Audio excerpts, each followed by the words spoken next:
Now we are at a stage where the President of the United States is getting up in front of the entire country and making a proposal for a ceasefire. Whether it's an Israeli proposal or not is a question we can tackle later. But the willingness of the administration to invest personally in owning calls for a ceasefire has clearly changed.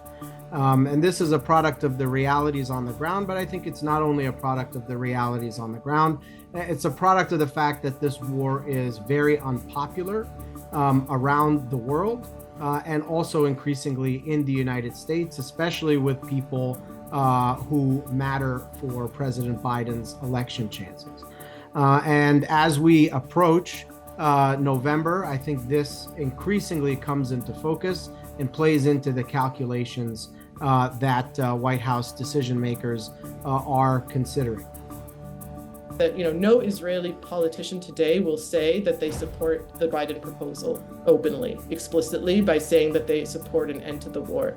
That would be political suicide, unfortunately, for them. So nobody will say it, but it's clearly the way that many, many people at this point feel they need to go, and Netanyahu is the main reason it's not happening. What's the problem with this proposal? It's not the absence of clever wording.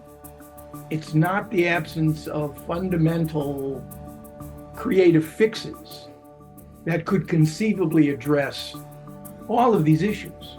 It is the fundamental reality that to have a successful negotiation, you need urgency.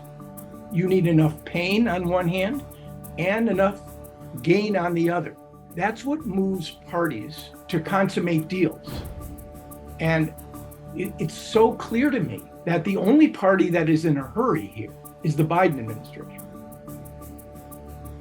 And I also think it's important to point out that the UN Security Council, when Biden came out and said, like, this is the proposal and Israel has agreed to it, I mean, the whole thing was ridiculous when you think about it. But that was, he put his whole entire credibility on the line. And Netanyahu made a very careful, he was very careful to not reject it.